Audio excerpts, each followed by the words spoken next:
Writing a book on China is faced with many challenges due to contemporary Indian and world scenario. The COVID-19 pandemic has changed the equation, and to write a comprehensive book which is grounded in reality, is objective, is a very big task. But our author achieves both of it. So for today's episode, we're going to look at India's China Challenge by Ananth Krishnan.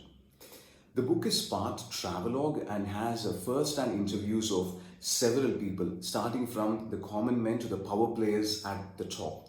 Since the inception of People's Republic of China in the year 1949, the author traces how the political landscape has constantly shifted like tectonic plates. We have the founding father, that is Mao Zedong's communist China starting from 1949. Then you have the phase of economic liberalization under Deng Xiaoping, and finally you have the new Chinese order, which is initiated and properly continued by Xi Jinping.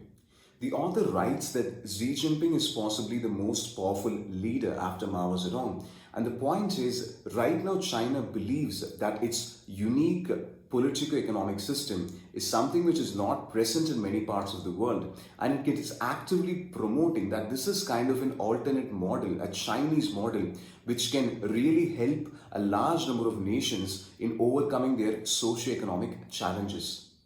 China's manufacturing industry has grown tremendously in the last 40 years. The same can be said for its digital services industry, which has seen a tremendous growth spike again in the last 15 years. Now, when it comes to growth discussions, these are mostly attributed to Chinese cheap labor because of their large population. But the author points out it's much more complex than that.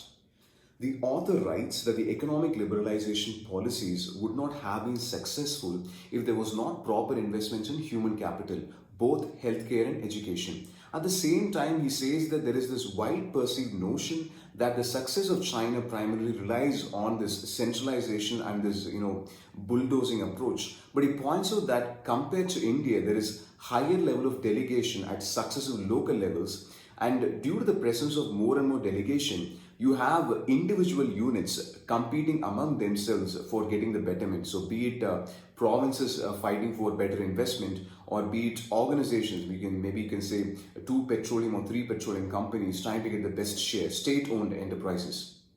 So that's kind of the opposite argument, which a general notion is there that there is more centralization in China, but rather the author argues that there is more and more delegation and more competition, which leads to better economic growth.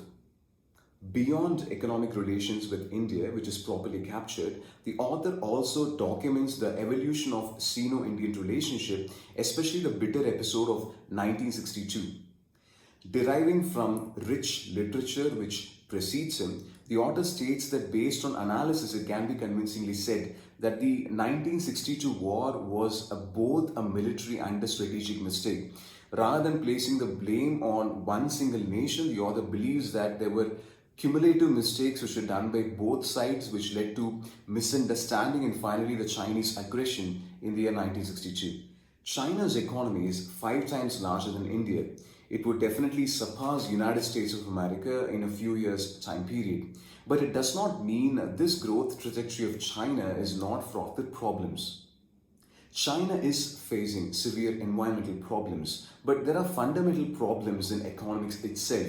Like one of the problems which is pointed out is China's debt burden. That the way the state-owned enterprises operate, there is a large amount of debt, and we do not know how sustainable it is in the long term. And right now there is this worldwide negative perception created regarding China's Belt Road Initiative that most of the projects which are implemented in smaller countries actually lead them to a debt trap, and there is this lack of trust between China and other stakeholders in this magnanimous project.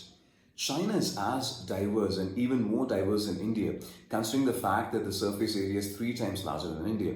Now the point is, in such a physiographically very large country, you're bound to have large amount of diversity. But China seems to be creating political problems for itself by trying to enforce this blanket of uniformity across different regions, starting from the western deserts of Xinjiang to the plateau of Tibet to the southeastern island of Hong Kong. Studying China is very much essential for India because not just China as a neighbor, but it is the aspiring superpower of the world.